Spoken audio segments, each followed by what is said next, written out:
kiss. Don't give me good. Could it be a destiny? Honestly, a mystery. Must be you.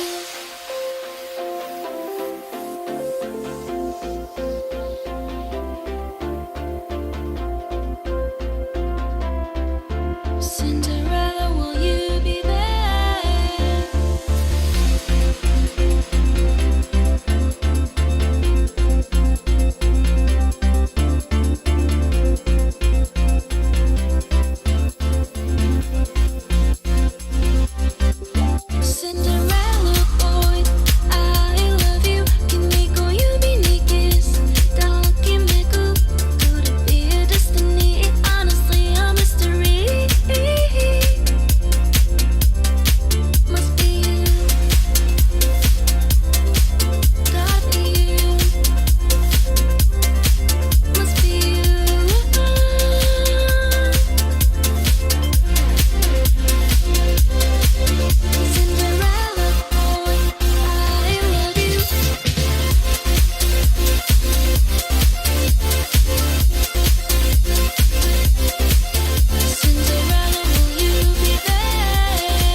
Live from assorted corners in the Twin Cities, it's Brave New Workshop Goes Viral. And here's your host, Caleb McEwen.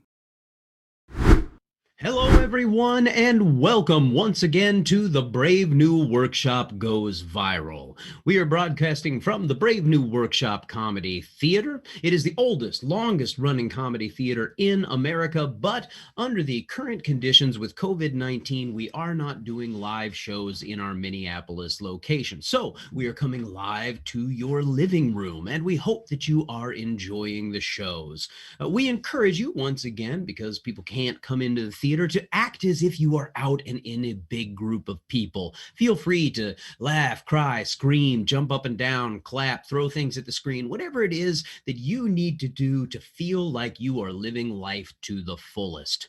Now, as always, our stream is completely free, but if you would like to contribute in order to support the Brave New Workshop during these quote unquote unprecedented times, you can do so by clicking on any one of the links that are available in the various social media platforms. You can find them in the descriptions on those social media platforms, or by the link that is available on our website if that's where you happen to be watching. Now, it is another week in the books, and as always, we'll start out the show by taking a look back at some of the things that have happened.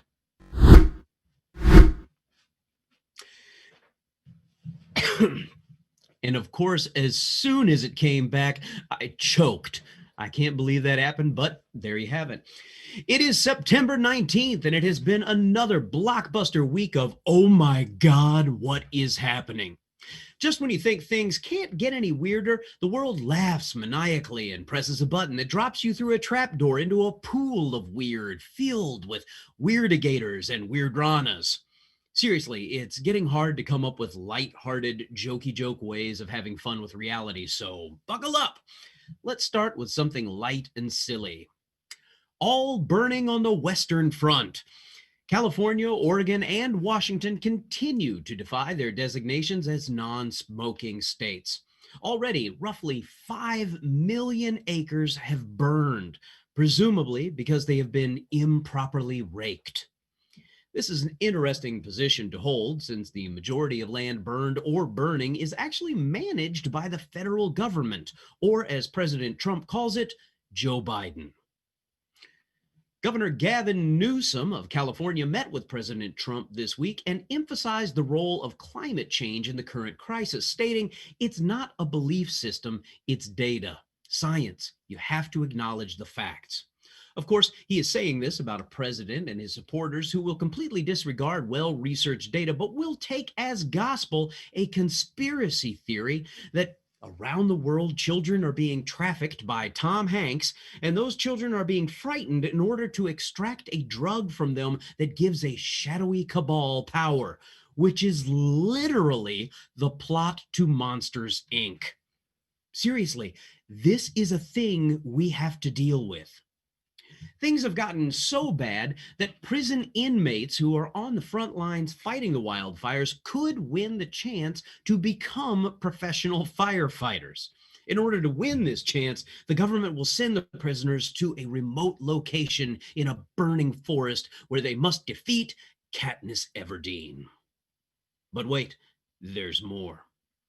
Hurricane Sally has devastated the southeastern United States with high winds and torrential rains that have led to extensive flooding. So far, the hurricane has resulted in at least 2 deaths, although hurricane deniers are stating that the deceased suffered from pre-existing conditions like requiring oxygen. So really, they shouldn't be counted towards the overall total. On Tuesday, President Trump made an appearance at a live town hall for undecided voters in Pennsylvania. The event was a different experience for Trump, who is used to rallies packed, or at least photoshopped, with fervent supporters. Instead, Trump was met with questions and skepticism from people who don't yet have enough information to make a decision. At the event, the president said, "A lot of people think masks are bad." When asked who, he replied, "Waiters." So, if you want to know who is driving our federal government's mask rhetoric, it's not scientists or highly educated cabinet members, it's this guy from Famous Dave's. Trump also said that COVID-19 would eventually be defeated by, and I quote, herd mentality. And the audience was left to contemplate which was more terrifying, that he said that by mistake or that he said that on purpose.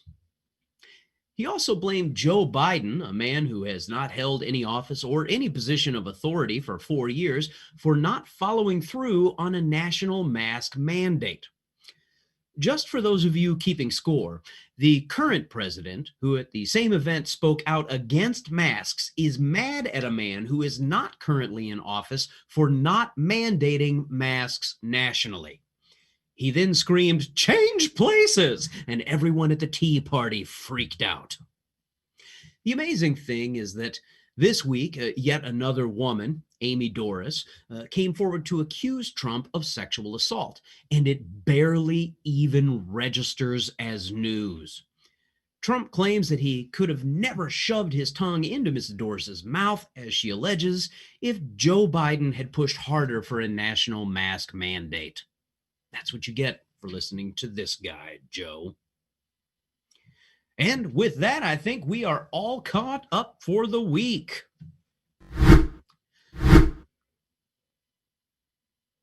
Now, joining me here tonight, as always, is Lauren Anderson. She is going to be coming in here to do things just a little bit differently this time around. So please, let's take a moment here and say hello to Lauren. Let's hear it for Lauren. Hi, Caleb. Hi, everybody. It's me, Hello, Lauren. It's good to see you, Lauren. I think I've come across a Weirdigator before, and they're terrifying. They're terrifyingly weird. They are. They Sign are of the times. the close cousin of the Strange-a-dial. Yeah. In the Chinese zodiac, what year is it supposed to be this year? The year of the sheep, dog? I am assuming the Pig. leech or something, just the locust, some kind of horrific, I don't know, the blood parasite. I'm not sure what, but Well, 2020. I was gonna say, I think it's the year of the Weirdigator. You're the weird kid. And yeah, I think it is, at least on some kind of spiritual level. That is a prominent scarf that you have got there. Thank you. It's The state of the world. It makes the more problems we have, the more scarf I put on. It's weird. When I first saw it, I did not recognize it as a scarf. It looked almost structural, and I thought you were wearing like an ocarina around your neck or something like that. It almost looks like a fanny pack, from this angle. Yeah, it kind of does. I mean, you definitely can store snacks in it. Whether you like it or not, by the end of the night, there's inevitably popcorn in here somewhere. I like it. The snack scarf. The It's snack going to scarf. be just $19.95, and if you order now, you'll get 2. Yeah, right. Whether you want them or not. Well, they just have extras because nobody wants one. So this week we're going to try something just a little bit different. And Lauren, I am going to leave things in your hands here for just a moment as I step away. Thank you, Caleb. Well, like we were saying, the times are weird right now, and there's a lot of stuff going on, and I don't know about all of you, but I have a lot of questions. So we decided, because so many things are going on right now, the wildfires, the this, the that, the pandemic, I thought I would bring in an expert on these kind of events to really talk us through some of our questions that we might be having. So so without any further ado, I just want to interview on behalf of us all with all of our questions, a very reputable doctor, Dr. Ernst von Schmeling. Everyone, please welcome Dr. Ernst von Schmeling. Welcome, doctor. There you are. Welcome, doctor. Hello, Lauren Anderson. Thank you very much for having me on the show. Well, thank you for being here. I'm very excited for our conversation, and I appreciate you taking the time to speak with me. Yeah, I mean, you seem excited. If I was gonna look up an excited person in the dictionary, I think it would be that face. So. Yes. Dr.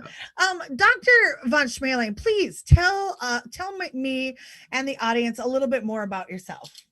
I have spent an entire lifetime studying disasters, Mm, what causes them, ways that we survive them, how they impact the human race as a whole. mhm. And I have, this year, obviously, had a lot of work to do. There has been a lot to study, a lot to talk about, and a lot to think about as well. Yeah, I can only imagine. I mean, you have to be a very popular man right now. Popular is not the right word. Mm, I think people they need me, but they are somewhat resentful about that at the mm. same time. Like they are not happy about it. I'm not oh, he's popular. No. I You're like am heartburn medication. Like the people are thankful you're there, but they don't necessarily like having you be there. it's this is an apt simile that Thank you are you. using here. Yes, I am the heartburn medication of the scientific community at the moment. So, Dr. Von Schmeling, tell us a little bit more about your education. Like, how did you get into this field? What institute are you from? We want to know your history. What made you decide to go into this line of work? There is not a good story about it. You know, many people are inspired or called to something, but no, not me. I simply decided I am going to study disasters, and then I studied disasters. It is a simple cause and effect relationship. Was Uh, there any particular disaster that made you decide that, or you just no, woke up the one day and thought, all disasters to me, disasters are like my children. I cannot say I love one disaster any more than the other disasters. The disasters are all disastrous and at the same time to me beloved. oh, I have deep emotional ties to disaster. I am German. This is the I would tell you the name of the institute, but unfortunately, it is almost unpronounceable to Americans. It has been known to cause various injuries when people try to say it. It roughly translates into the Institute for Studying When Things Are Bad and We Hope They Will Get Better, but they probably will not. oh, Which wow. is all it's just one word in German. Um, Leave it to the Germans to have a word for that. Yes, and they do. We have words for many things. We just kind of shove words together and make other words that are like sentences that do not have spaces. I mean, one of my favorite German words is Schadenfreude, which is Hmm. meaning a particular. If I get this right, it means like a particular pleasure from somebody else's pain. Is that right? Yes, this is a peculiarly German condition. Yes, we tend to take pleasure not just from the pain of others, but in some cases, even our own pain is joyful, Y- or at Uh, least as close to joy as we might come. well, they say to know joy, you must also know pain, and that sounds like a lot of what it is to be German. So, no, Yes. doctor, would you please? What do you make of all these disasters? Why now? Why so many? And why are they so intense? Well, first of all, there has been a lot of speculation in the latter part of the 20th century that the Earth can be viewed not as an ecosystem, but actually as an organism in and of itself. Sometimes people refer to this as the Gaia principle, or that the Earth is actually a living thing, and it breathes, it survives as a living thing does. And there are so many problems right now with the world that some people look at these disasters as the earth trying to fight these things off. Now, there has been speculations that humans might someday destroy the earth. And let me assure you right now, that will not happen. That it's foolish to even think that we are capable of such a thing. We cannot do that. We cannot destroy the earth. The earth will survive, and it will do so by killing us. I was afraid you were going to say that. For a Yes. minute, I was hopeful, and then I remembered you are in fact a German disaster scientist. So. No, this is true. The good news is that I will never lie to you. The bad news is I will never lie to you. And it is a uniquely German trait. We tend to enjoy things very differently than Americans do. In Germany, do you have the television program Brooklyn Nine-Nine? Yeah. Yes. Although I doubt it'll get rebooted because it's a cop show. But yeah. Yes, they are experiencing some difficulties in the off season. But in Germany, the title of the show it literally translates to "The Incredibly Efficient Captain and His Incompetent Workforce." Wow. So wow, accurately named. Mhm. So you think so we're having, wildfires, floods, pandemic, hurricanes, et cetera. How do you think we should stop them? Like, what should we do? What can we do?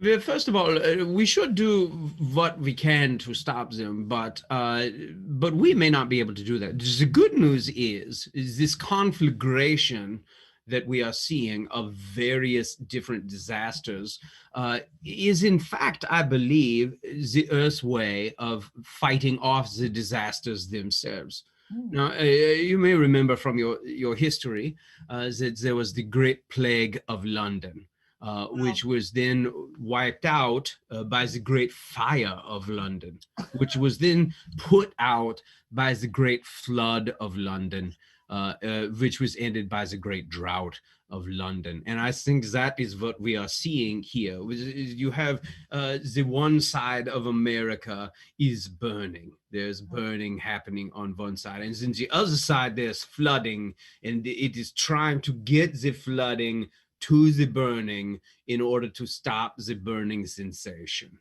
Then eventually the water would dry up. The fire will wipe out the pandemic. All of these things will come together to just create basically a clean slate of Americas that would just be uninhabited dirt, just flat, uninhabited dirt that we will be able to turn into some type of aesthetically pleasing rock garden when new people settle by coming south from Canada.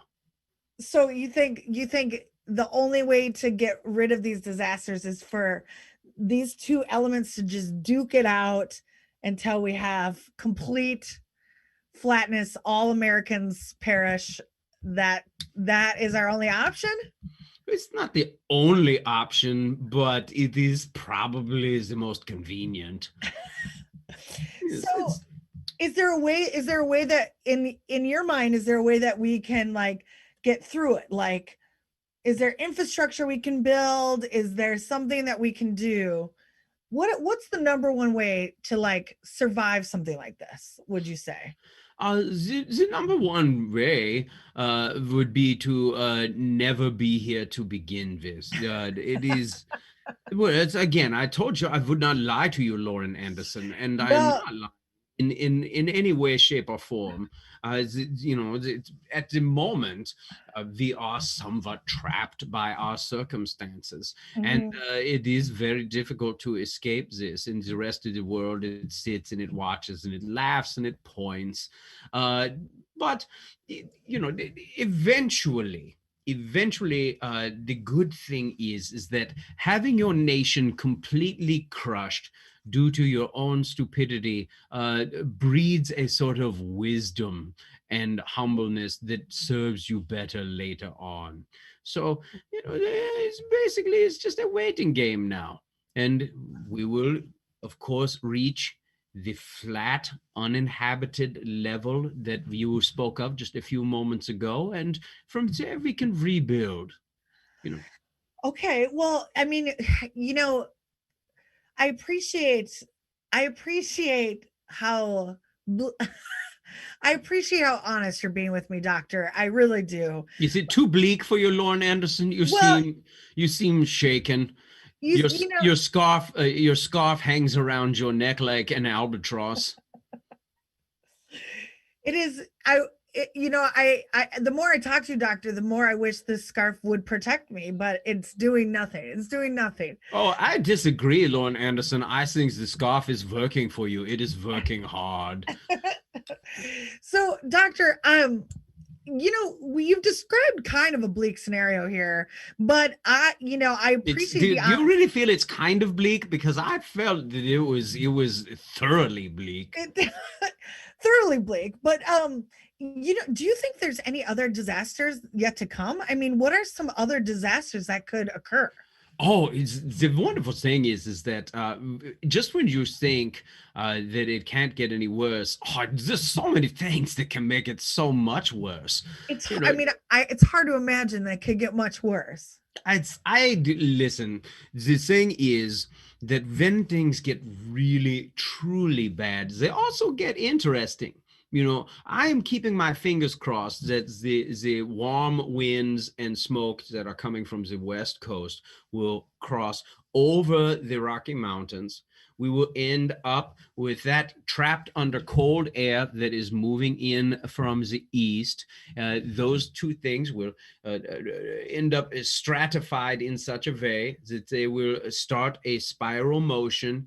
And because of the flooding from the Gulf, which is moving upwards and through the Mississippi River Valley, that this may be the first chance we have at an actual sharknado. Wow.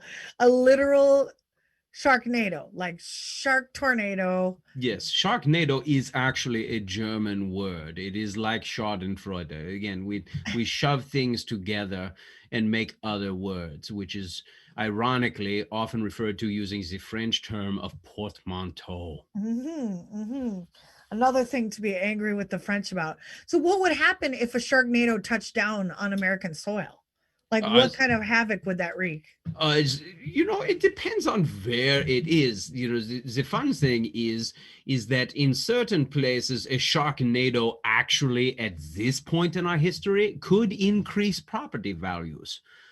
Just imagine are things really going to get any worse in Alabama because there's a sharknado there? No, it's Alabama. They are lucky to be in the top 50. I mean, okay. So Dr. Von Schmeling, you said earlier that these disasters were like your children. Mm-hmm. And I know a lot of parents out there are thinking my children are disasters. Yes. So what if you had your very own baby sharknado, what would you name it is the question.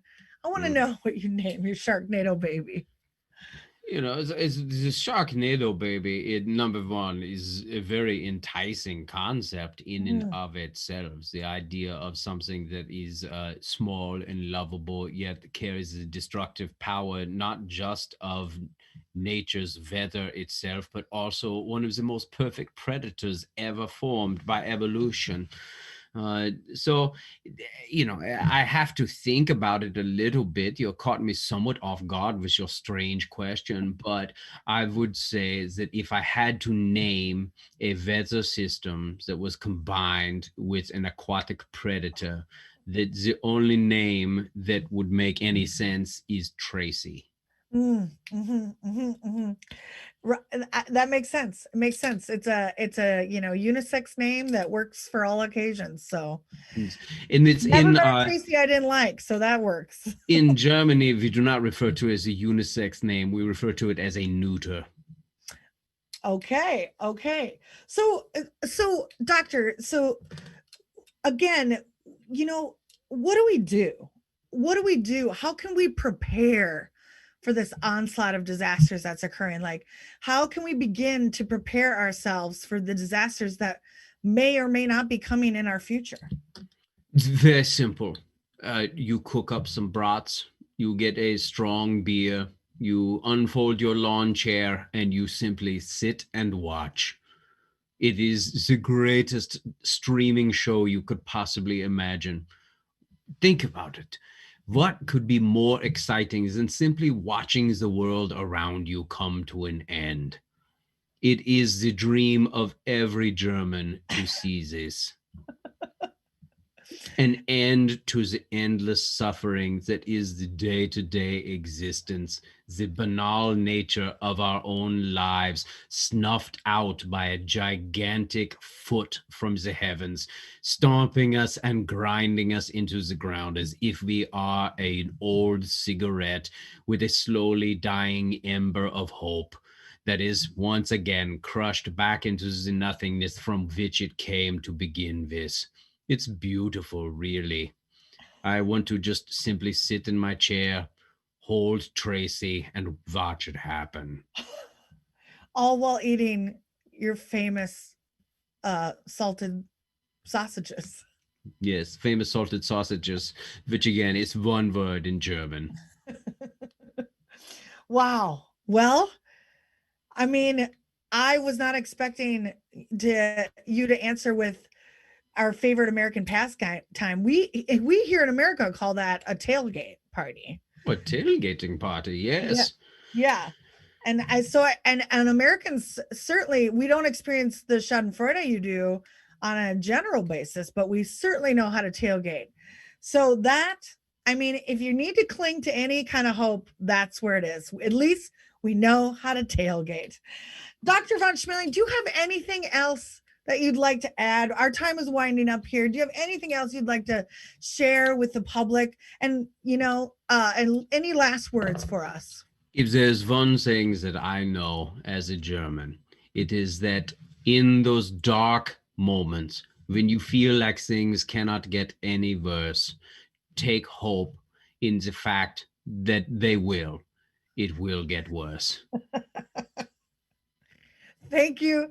Thank you, Dr. von Schmeling. I feel better already.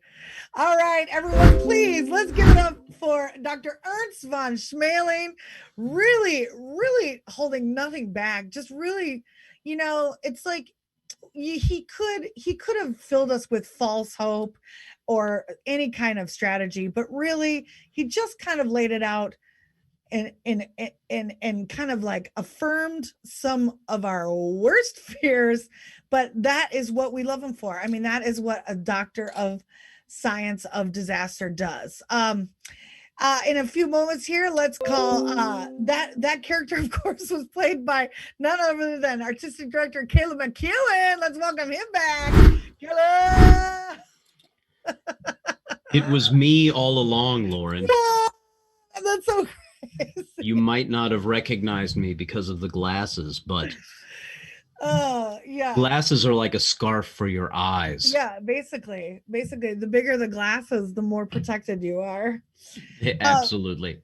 Your character was cracking me up because I could tell, like, the more hilarious that character got, the more my like fear response kicked in. I just started like laughing.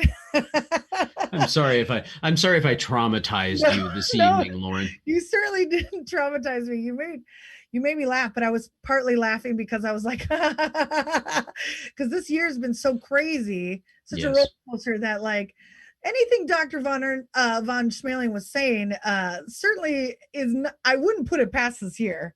I mean, I wouldn't put it past it. You've got to be ready for anything at this point. There's a reason my scarf is this big. Yeah.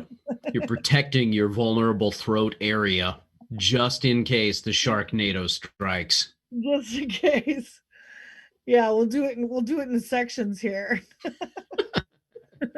Well, thank you so much for being here once again this week, Lauren. Always a joy to have you on the show, and look forward to seeing you back again real soon. Let's hear it for Lauren, everyone. Thanks. Goodbye. Goodbye. And that brings us to the end of our show this evening. Before we go, yesterday we lost a true American hero and pioneer. Supreme Court Justice Ruth Bader Ginsburg passed away at the age of 87. She fought for equality for women. She fought for justice. She fought for so many things. And we really didn't want to make a joke about it during the course of this show, but we did want to mention it and honor her and remember her for all that she did, not just as a Supreme Court justice, but throughout her entire career, which was absolutely amazing. So thank you, Ruth Bader Ginsburg. You will not be forgotten. Thank you all for being here as well. It's always great to have you as part of the show. Again, if you would like to support the Brave New Workshop, you can do so by clicking on the links that are available in the descriptions on the social media platforms where you may happen to be watching, or at the link that is available on our website if that's where you are viewing. We hope to see you all back again real soon. Have a great week. Good night.